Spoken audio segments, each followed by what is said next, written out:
Hello student, welcome in this session. Today we are going to see exercise 6.3. Okay. आता या 6.3 ची exercise आहे त्यामध्ये थोडीशी वेगळ्या टाइपचे क्वेश्चन्स दिलेले आहेत. तर आपण फर्स्ट क्वेश्चन बघू. आपला पहिला क्वेश्चन दिलेला आहे in each of the following examples verify that the given expression is a solution of the corresponding differential equation. या पहिल्या एक्झाम्पल मध्ये काय करायचं आहे की आपल्याला व्हेरीफाय करायचं आहे. काय व्हेरीफाय करायचं आहे की जे गिवन एक्सप्रेशन असेल आपलं ते एक्सप्रेशन डिफरन्शियल इक्वेशनचं सोल्युशन आहे की नाही. तर हे बघा आपलं पहिलं एक्झाम्पल आहे. आता इथे xy log y + c हे एक एक्सप्रेशन दिलेलं आहे आणि हे त्याच्याशी रिलेटेड एक डिफरन्शियल इक्वेशन द्यायचं आहे. मग त्याच्यामध्ये काय म्हटलं आहे की हे जर एक्झाम्पल आपण सॉल्व्ह केलं, हे एक्सप्रेशन जर आपण सॉल्व्ह केलं आणि याला सॉल्व्ह केल्यानंतर जर यापासून जर हे डिफरन्शियल इक्वेशन जर आपल्याला मिळत असेल तरच given expression is solution of corresponding differential equation. मग आता याच्यामध्ये याला सॉल्व्ह केल्यानंतर जर अशा प्रकारचे आर्ग्युमेंट असेल तर ठीक, अदरवाइज ते व्हेरीफाय होणार नाही. पण व्हेरीफाय करायचं म्हटलं आहे तर आपल्याला अशा प्रकारच्या डिफरन्शियल इक्वेशन मध्ये त्याला सिम्प्लिफाय करायचं आहे. जर सिम्पली येत असेल तर ठीक, नाही तर अदरवाइज त्याला सॉल्व्ह करून आपल्याला गिवन डिफरन्शियल इक्वेशन फॉर्म करायचं. आता इथे गिवन एक्सप्रेशन कोणतं आहे सॉल्व्ह करू आपण याला. नाउ गिवन इक्वेशन इज कोणतं आहे xy log y + c. आता एक लक्षात घ्या, यापासून आपल्याला हे डिफरन्शियल इक्वेशन आणायचं आहे. फर्स्ट ऑर्डर डिफरन्शियल इक्वेशन आहे आणि या गिवन एक्सप्रेशन मध्ये एकच आर्बिट्ररी कॉन्स्टंट दिला आहे तो म्हणजे c, जो एक्सप्रेशन मध्ये आहे पण डिफरन्शियल इक्वेशन मध्ये नाही. म्हणजे आपले एक काय आहे की हा जो आर्बिट्ररी कॉन्स्टंट आहे हा आर्बिट्ररी कॉन्स्टंट आपल्याला एलिमिनेट करायचा आहे आणि सिंगल आर्बिट्ररी कॉन्स्टंट आहे म्हणून आपण याला एकदाच डिफरन्शिएट करू. So differentiate with respect to x. आता xy ला डिफरन्शिएट करायचं आहे. काय करावं लागेल तुम्हाला प्रोडक्ट रूल अप्लाय करायला लागेल. प्रोडक्ट रूल अप्लाय करायचं आहे तर काय येणार ddx of xy is equal to ddx ऑफ log y आणि प्लस c कॉन्स्टंट आहे तर त्याचं डेरिव्हेटिव्ह काय येणार आहे 0. मग आता इथे प्रोडक्ट रूल जर अप्लाय केला तर पहिले x कॉन्स्टंट ठेवा, y चा जर डेरिव्हेटिव्ह घेतला तर तो येतो dy/dx प्लस आता y कॉन्स्टंट ठेवा, ddx ऑफ x किती येणार आहे 1 इज इक्वल टू पहा log y ला डिफरन्शिएट करायचं आहे तर आपल्याला एक माहित आहे log x चा जो डेरिव्हेटिव्ह आहे तो आपण 1/x घेत असतो. मग इथे तोच फॉर्म्युला अप्लाय करायचा आहे पण इथे टर्म कोणती आहे y दिली आहे. मग log y चा डेरिव्हेटिव्ह येणार 1/y and again derivative of y is dy/dx. Okay, हा लावला आपण प्रोडक्ट रूल. अशा प्रकारे याचा डेरिव्हेटिव्ह काढला. आता याला सॉल्व्ह करा. x dy/dx plus y is equal to 1/y dy/dx. आता हे जे dy/dx ची टर्म आहे याला या साईडला आणा. काय येणार x dy/dx minus 1/y dy/dx is equal to आता आपल्याला काय करायचं आहे y² इकडे टर्म दिली आहे ना तर हा प्लस y इकडे शिफ्ट केला तर काय होते मायनस y. आता हे बघा इथं डिनॉमिनेटर मध्ये y आहे, आपल्याला इथं डिनॉमिनेटर मध्ये पाहिजे नाही तर आपण काय करू y नी होल इक्वेशनला मल्टिप्लाय करू. y ने मल्टिप्लाय केल्यानंतर काय येणार xy dy/dx मायनस y ने मल्टिप्लाय केल्यामुळे इथे y कॅन्सल होईल dy/dx इज इक्वल टू येणार -y². आता इथे पहा dy/dx कॉमन आहे. dy/dx जर कॉमन काढलं तर ब्रॅकेट मध्ये येतं xy - 1 into dy/dx is equal to -y². Then we write therefore dy/dx is equal to काय येणार आहे इथे -y² आहे, हे xy - 1 इकडे मल्टिप्लाय आहे, इकडे गेलं काय होईल divide. then we get -y² upon xy - 1. आता बघा सोल्युशन कोणतं दिलं आहे dy/dx is equal to y² upon 1 - xy. इथे आपलं xy -1 आलं, इथे 1 - xy पाहिजे तर आपण काय करणार हा जो मायनस आहे एक तर या मायनसने याला मल्टिप्लाय करा किंवा डिनॉमिनेटर मधून मायनस कॉमन काढा, काही केलं तरी तेच होणार आहे. y² पॉझिटिव्ह आणि हा मायनसने जर मल्टिप्लाय केलं तिथे -xy होते आणि दिस मायनस मायनस बिकम प्लस म्हणजे ते येणार 1 - xy. then we get dy/dx is equal to y² upon 1 - xy. पहा गिवन एक्सप्रेशनला आपण सॉल्व्ह केल्यानंतर आपल्याला रिक्वायर्ड डिफरन्शियल इक्वेशन मिळालं.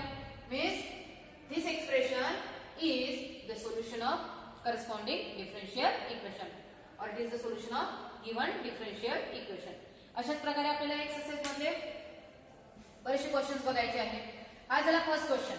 आता काही याच्यामध्ये असं नाही की एक आर्बिट्ररी कॉन्स्टंट असेल आणि डिफरन्शिएशन आपण एकदा किंवा दोनदा करू शकतो, कारण आपलं एम काय आहे, गिव्हन एक्सप्रेशन नुसार त्याचा जो डिफरन्शियल इक्वेशन आपल्याला दिलेला आहे तो आपल्याला व्हेरीफाय करायचा आहे. मग तो फर्स्ट ऑर्डर असू शकते किंवा तो सेकंड ऑर्डर सुद्धा असू शकते, त्याला आपल्याला सॉल्व्ह करायचं आहे. आता यातलं जे सेकंड एक्झाम्पल आहे ते आहे y equal to sine inverse x whole bracket square plus c आणि इक्वेशन दिलं आहे 1 minus x square d2y by dx square minus x into dy by dx is equal to 2. इनवर्सचं फंक्शन दिलेलं आहे. Given expression कोणतं दिलं आपल्याला, y is equal to sine inverse x whole bracket square plus c आणि याचं जे corresponding differential equation आहे ते एक दिलं आहे 1 minus x square d2y by dx square minus x dy by dx is equal to 2. म्हणजे हे सेकंड ऑर्डर डिफरन्शियल इक्वेशन. तर आपल्याला सेकंड ऑर्डर मध्ये हे आणायचं आहे. तर आता याला सॉल्व्ह करून हे सेकंड ऑर्डर डिफरन्शियल येते की नाही आपण बघू. ओके, कुठलं दिलं आपल्याला डिफरन्शियल इक्वेशन काढायचं आहे ना, तर we have y is equal to sine inverse x whole bracket square plus c. आता आपण फर्स्ट टाइम याला डिफरन्शिएट करू. Differentiate with respect to x. करा डिफरन्शिएट. डेरिव्हेटिव्ह घेतला तर y चा डेरिव्हेटिव्ह येतो dy by dx is equal to sine inverse x चा डेरिव्हेटिव्ह घ्यायचा आहे. Sine inverse x whole bracket square आहे. मग याचा पहिले डेरिव्हेटिव्ह येणार 2 into sine inverse x into ddx घ्यायला लागेल आपल्याला साइन इनवर्स x चा आणि c हा कॉन्स्टंट आहे त्याचा डेरिव्हेटिव्ह होणार आहे. आता यालाच रिलेट करता येतं की dy by dx is equal to 2 sine inverse x into sine inverse x चा डेरिव्हेटिव्ह ते 1 upon root 1 minus x square. हा सरळ सरळ आपला फॉर्म्युला माहिती आहे. साइन इनवर्स x चा डेरिव्हेटिव्ह ते 1 upon root 1 minus x square.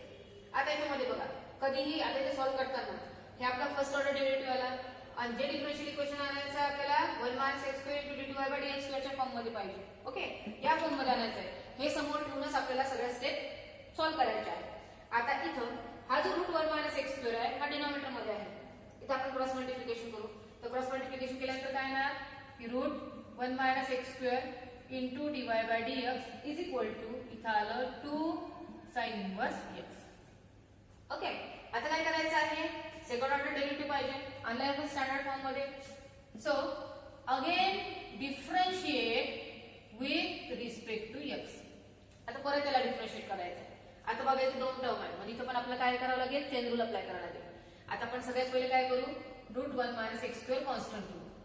तर dy बाय dx चा डेरिव्हेटिव्ह येणार d2y by dx square plus dy by dx constant ठेवा.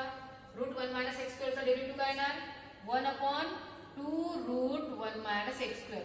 आपल्याला हा डेरिव्हेटिव्ह माहिती आहे ना ddx ऑफ रूट x, तसंच लिहायचं 1 अपॉन 2 रूट x. मग आपण टेस्ट केलं की 1 upon 2 root 1 minus x square into काय करावं लागेल ddx of 1 minus x square याचा डेरिव्हेटिव्ह घ्यायला लागेल ना is equal to 2 into sine inverse x चा डेरिव्हेटिव्ह काय आहे 1 upon root 1 minus x square. अशा प्रकारे सॉल्व्ह करायचं आहे. पण आता इथे बघा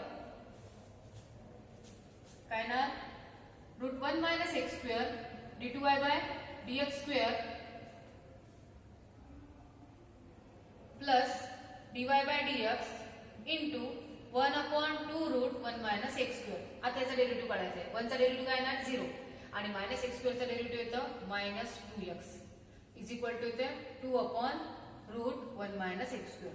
आता इथे काय होईल हा 2 कॅन्सल होईल. आता इथे पण डिनॉमिनेटर मध्ये रूट 1 मायनस एक्स स्क्वेअर आहे, इथे पण डिनॉमिनेटर मध्ये रूट 1 मायनस एक्स स्क्वेअर आहे. म्हणजे रूट 1 मायनस एक्स स्क्वेअर परत काय करायचं आहे होल इक्वेशनला मल्टिप्लाय करायचं आहे. मग याला मल्टिप्लाय केलं तर रूट इंटू रूट कॅन्सल होऊन जाईल 1 minus x square d2y by dx square plus root 1 minus x square multiply केल्यामुळे डिनॉमिनेटर मधला ते टर्म काय होणार कॅन्सल. तर मी इथे हे मायनस समोर घेते मायनस x इंटू काय येणार हा dy बाय dx आणि इज इक्वल टू इथे शिल्लक राहणार आहे 2. बघा बरं आपल्याला जे गिव्हन डिफरन्शियल फॉर्म करायचं आहे ते काय आहे 1 minus x square d2y by dx square minus x dy by dx is equal to. फक्त लक्षात ठेवताना काय करायचं आहे की गिव्हन एक्सप्रेशन आणि करस्पॉन्डिंग डिफरन्शियल इक्वेशन काय दिलेलं आहे त्याच्या प्रकारे आपल्याला सॉल्व्ह करत जायचं आहे. आपण तेच केलेलं आहे. फर्स्ट ऑर्डर डेरिव्हेटिव्ह काढला पण आपल्याला इथं या d2y बाय dx स्क्वेअरला मल्टिप्लाय कोणतं आहे 1 मायनस एक्स स्क्वेअर आहे आणि इथे ही टर्म कशामध्ये आली आहे रूट मध्ये आली आहे. म्हणून आपण काय केलेलं पहिले मल्टिप्लाय करून घेतलं आणि मल्टिप्लाय केल्यानंतर याला आपल्याला सेकंड ऑर्डर डेरिव्हेटिव्ह पाहिजे, म्हणून या टर्मला आपण अगेन डिफरन्शिएट केलं आहे आणि डिफरन्शिएट केल्यानंतर त्याला सॉल्व्ह केलं, then we get required differential equation. Means given expression is the solution of differential equation. Okay, हे झालं एक्झाम्पल नंबर 2. आता नेक्स्ट जे एक्झाम्पल दिलेलं आहे, आता यामध्ये सुद्धा आपल्याला एकच आर्बिट्ररी कॉन्स्टंट दिला होता, पण आपण सेकंड ऑर्डर काढलेला आहे. तर मी तुम्हाला हेच म्हटलेलं आहे की आर्बिट्ररी कॉन्स्टंट पेक्षा तुम्हाला जे गिवन डिफरन्शियल इक्वेशन दिलेलं आहे ते कुठलं आहे त्याच्या प्रकारे, म्हणजे त्याच्या करस्पॉन्डिंग मध्ये आपल्याला गिवन एक्सप्रेशनला डिफरन्शिएट करायचं आहे. नाउ जे थर्ड एक्झाम्पल दिलं आहे, थर्ड आहे y is equal to e to the power minus x plus ax plus b. इथे काढायचं आपल्याला e to the power x d2y by dx square is equal to 1. अगदी सोपं एक्झाम्पल आहे. आता याच्यामध्ये तर दोन आर्बिट्ररी कॉन्स्टंट दिसूनच राहिले, a आणि b, दोघांना एलिमिनेट करायचं. दोघांना एलिमिनेट करायचं म्हणजे आपण काय करतो, सेकंड ऑर्डर डेरिव्हेटिव्ह पाहिजे आणि थर्ड डिफरन्शियल इक्वेशन मध्ये आपल्याला सेकंड ऑर्डर डेरिव्हेटिव्ह आणायचं आहे. मग सेकंड ऑर्डर मध्ये एम काय आहे, हे आर्बिट्ररी कॉन्स्टंट आपल्याला एलिमिनेट करायचे. तर बघा, वी हॅव काय दिलं आपल्याजवळ, y is equal to e to the power minus x plus ax plus b. Now differentiate with respect to x. करा डिफरन्शिएट. y चा डेरिव्हेटिव्ह येणार dy by dx is equal to e to the power minus x चा derivative येणार e to the power minus x आणि ddx काय घ्यायला लागेल तुम्हाला या minus x. पण जनरली आपण e to the power x असते, तर e to the power x चा derivative e to the power x, पण इथे minus x आहे ना, त्यामुळे या minus x सुद्धा आपल्याला डेरिव्हेटिव्ह घ्यायला लागेल. प्लस a कॉन्स्टंट आहे ddx ऑफ x, तो येतो 1. b कॉन्स्टंट आहे, त्याचा डेरिव्हेटिव्ह काय येणार आहे 0. You can write dy by dx is equal to, आता मायनस x चा डेरिव्हेटिव्ह काय येतं -1, हे टर्म होणार तुमचं minus e to the power minus x plus a. आलेला आहे, म्हणजे एक आर्बिट्ररी कॉन्स्टंट आपला एलिमिनेट झाला, एक राहिला. आता यालाच काय आपण करू, again differentiate with respect to x. Again differentiate with respect to x. याला परत डिफरन्शिएट करायचं आहे. परत जर डिफरन्शिएट केलं तर dy by dx चा डेरिव्हेटिव्ह काय येणार d2y by dx square is equal to minus e to the power minus x चा derivative e to the power minus x into dx चा काय करायला लागेल minus x. आणि हे काय दिलेलं आहे, कॉन्स्टंट आहे, त्याचा डेरिव्हेटिव्ह काय येणार आहे 0. इथे काय लिहिणार आपण मग d2y by dx square is equal to minus x चा डेरिव्हेटिव्ह येणार -1, -1 into मायनस कॅन्सल होऊन जाईल, ते होते e to the power minus x. Okay, मग आता काय करायचं आहे आपल्याला, ती गिवन डिफरन्शियल इक्वेशन आहे e to the power positive power आहे, मग या निगेटिव्ह पॉवरला आपल्याला पॉझिटिव्ह मध्ये कन्वर्ट करायचं आहे. तर काय लिहिणार आपण d2y by dx square is equal to 1 upon e to the power x. Okay, आता क्रॉस मल्टिप्लिकेशन करा, काय ना e to the power x d2y by dx square is equal to 1. मिळालं, म्हणजे गिवन एक्सप्रेशनला सॉल्व्ह करून आपल्याला रिक्वायर्ड डिफरन्शियल इक्वेशन मिळालं आहे. That means given expression is the solution of given expression is the solution of corresponding differential equation. हे झालं आपलं example number 3. Okay, next example आहे 4th नंबरचं. त्यामध्ये दिलेलं आहे आपल्याला काय फंक्शन दिलेलं आहे. एक्झाम्पल आहे y is equal to x to the power m. y is equal to x to the power m simple question दिलेला आहे आणि डिफरन्शियल इक्वेशन दिलं आहे x square d2y by dx square minus mx into dy by dx plus my is equal to 0. म्हणजे आपल्याला काय करायचं आहे, y is equal to x to the power m power form मध्ये दिलेला आहे, त्याला सेकंड ऑर्डर डिफरन्शियल फॉर्म मध्ये आणायचं आहे. पण आता याच्यामध्ये आर्बिट्ररी कॉन्स्टंट जो तुम्हाला m दिलेला असेल तो गिवन डिफरन्शियल इक्वेशन मध्ये सुद्धा आहे, तो एलिमिनेट झालेला नाही. आता त्याला सॉल्व्ह करायचं. सॉल्व्ह कसं करायचं, गिवन एक्सप्रेशन कोणतं दिलं आपल्याला, we have y is equal to x to the power m. आता इथे डेरिव्हेटिव्ह आपल्याला फर्स्ट ऑर्डर आणि सेकंड ऑर्डर पाहिजे. ओके, आता हे जे आहे y is equal to x to the power m, याला मी 1 नंबर 1 लिहून देते. Now differentiate with respect to x. Differentiate केलं तर y चा derivative dy by dx is equal to x to the power m चा derivative m x to the power m minus 1. सॉल्व्ह करायचं काहीच काम, व्हॅल्यू काढून घेऊ आपण. ओके, त्यानंतर again differentiate with respect to x. परत डिफरन्शिएट केलं त्याचा डेरिव्हेटिव्ह येणार d2y by dx square is equal to m constant आहे m minus 1 into x to the power काय येणार m minus 2. मिळते मिळेल इक्वेशन नंबर 3. याला जर आपण सॉल्व्ह जरी करतो म्हटलं तर आपल्याला या फॉर्म मध्ये आणता येईल की नाही, पण आपल्याला काय करायचं आहे, दिस टर्म इज इक्वल टू 0. तर इथे आपल्याला y ची व्हॅल्यू मिळाली, dy बाय dx ची मिळाली, dy बाय dx ची मिळाली. तर आपण या तिन्ही इक्वेशनचा यूज करून हे एक्सप्रेशन व्हेरीफाय होते की नाही ते आपल्याला बघायचं. पण याला दाखवायचं काय, इक्वल टू 0. मग आपण काय करणार, हे जे टर्म आहे याला LHS घेऊ आणि LHS is equal to RHS आपण शोधू. ओके, मग आता LHS काय दिली आपली LHS, x square d2y by dx square minus mx dy by dx plus my हे इक्वल टू काय दाखवायचं, 0. आता आपल्या इथे ते बघू, is equal to x square d2y by dx ची व्हॅल्यू आपल्या जवळ m minus 1 into x to the power m minus 2 minus mx dy by dx ची व्हॅल्यू आहे m x to the power m minus 1 आणि plus काय आहे m, y ची value equation 1 वरून काय येणार x to the power m. म्हणजे आपण इथे काय केलं आहे, here we use equation number 1 2 and 3. मग आता इथे काय दिलं आहे, इज इक्वल टू हा x स्क्वेअर आहे आणि x टू द पॉवर -2 आहे. तसंच इथे x आहे x टू द पॉवर -1 आहे.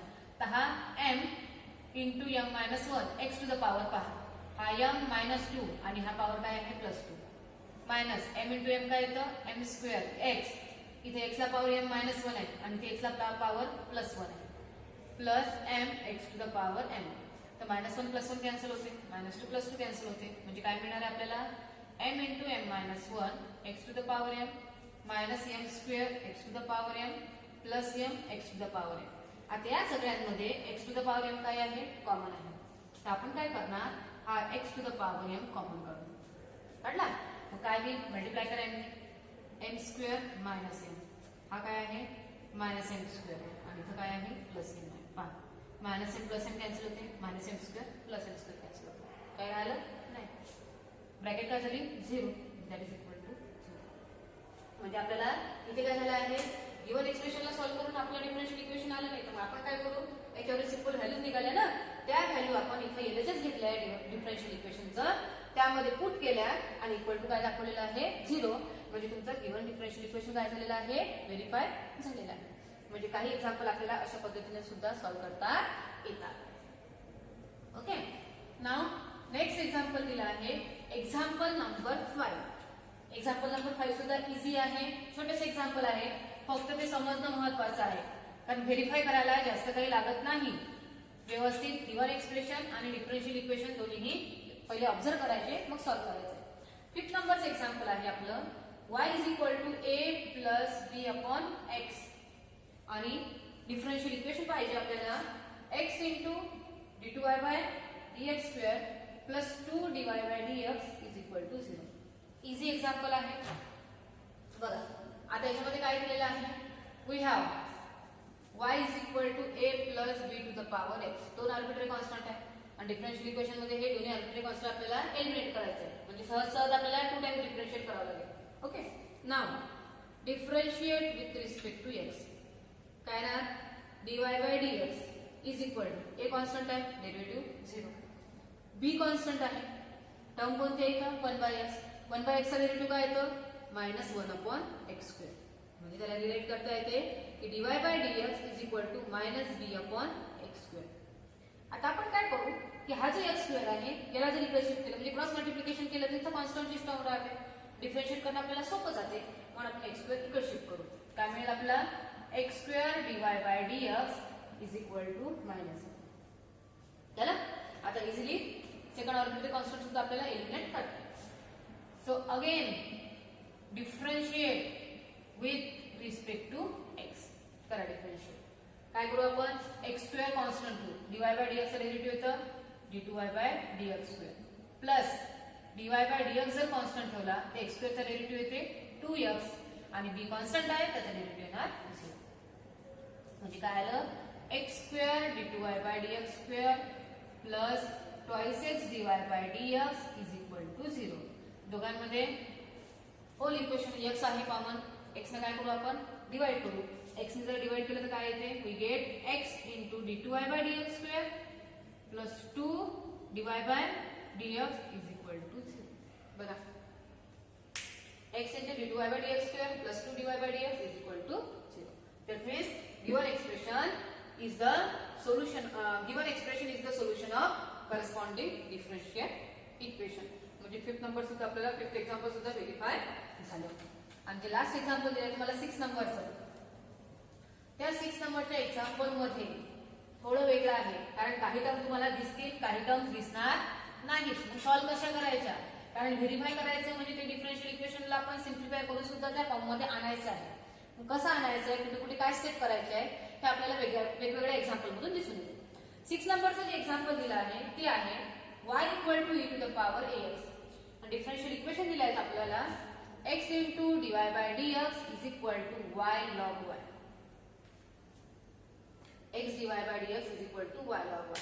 आता इथे एक्सपोनेन्शियल टर्म दिला आहे, इथे log y आहे. कसं करायचं? कारण आपल्याला या फॉर्म मध्ये आणायचं आहे. आता आपल्याला हे इक्वल टू हे शो करायचं आहे, कारण मागच्या एक्झाम्पल मध्ये आपल्याला इक्वॅलिटी इक्वल टू 0 होतं. तर आपण असं नाही करणार आहे. तर आपल्याला एक फॉर्म घ्यायला लागेल आणि हे आपल्याला प्रूव्ह करायचं. मग कसं करू आपण? तर पहा, जी इक्वेशन दिलं आपल्याजवळ given expression we have y is equal to e to the power ax आहे. जर या एक्सपोनेन्शियल टर्मला जर कॅन्सल करायचं आहे तर आपण काय करतो? Taking log on both side. Both साइडचं लॉग घेतलं काय ते log y is equal to काय ना log of e to the power ax. पण आपल्याला log y पाहिजे म्हणून आपण log y आणलं. इथे log जर घेतला तर log of e to the power ax. तर यालाच लिहिता येते log y is equal to ax into log e. आणि log e ची व्हॅल्यू किती येते? 1. म्हणजे आपल्याला काय मिळालं value? log y is equal to ax. हे झालं. याला आपण एक्झाम्पल नंबर इक्वेशन नंबर 1 देऊ, याला पण इक्वेशन नंबर 2 देऊ. म्हणजे log y ची व्हॅल्यू आली. आता काय करायचं? याला आपल्याला डिफरन्शिएट करायचं. ओके, काय टर्म इक्वेशन कोणतं तुमचं? log y is equal to ax. याला आपल्याला डिफरन्शिएट करायचं आहे. Differentiate with respect to x. पण डिफरन्शिएट केलं तर log y चा डेरिव्हेटिव्ह काय ना 1 by y into dy by dx. y चा डेरिव्हेटिव्ह log y चा येते 1 बाय y आणि इंटू y चा डेरिव्हेटिव्ह घेतला तो dy बाय dx. a काय आहे? कॉन्स्टंट आहे. x चा डेरिव्हेटिव्ह काय येणार? 1 इंटू काय येतं? मग आता इथं 1 by y dy by dx is equal to काय आलं? a आलेलं आहे. याला देते मी इक्वेशन नंबर 3. आता बघा बरं, फ्रॉम 1, 2 and 3 शो काय करायचं आहे? x into dy by dx is equal to y log y. आता log y आणायचं आहे तर आपल्याला इक्वेशन 2 चा यूज करायचा आहे. कारण इथे 1 by y dy by dx is equal to a आला ना, म्हणजे हा आर्बिट्ररी कॉन्स्टंट आपल्याला एलिमिनेट करायचा आहे. मग एलिमिनेट करायचं आहे तर त्याची इझिली व्हॅल्यू कशामधून मिळणार? इक्वेशन नंबर 2 वरून. काय मिळेल याची व्हॅल्यू? log y आणि हा अपॉन x. म्हणजे आपण काय लिहा की from 2 and 3 1 by y dy by dx is equal to a ची व्हॅल्यू काय निघून राहिली? log y upon x. log y upon x. काय करायचं? Simple cross multiplication. Cross multiplication केलं तर काय आहे तिथं? x into dy by dx is equal to हा y इकडे न्या इंटू y log y. बघा, x dy by dx is equal to into y log y. झालं सर? म्हणजे अशा प्रकारे बरेचसे एक्सप्रेशन हे काय करतात? व्हेरीफाय करता येतात त्याच्या करस्पॉन्डिंग डिफरन्शियल इक्वेशन्स सोबत. म्हणजे अशा प्रकारे आपली हे 6.3 मधला हा झाला क्वेश्चन नंबर 1. नेक्स्ट लेक्चर मध्ये आपण क्वेश्चन नंबर 2 पाहू. त्यामध्ये आपल्याला नवीन टॉपिक शिकायचे आहेत, general solution, particular solution. Okay, ते नेक्स्ट लेक्चरला बघू.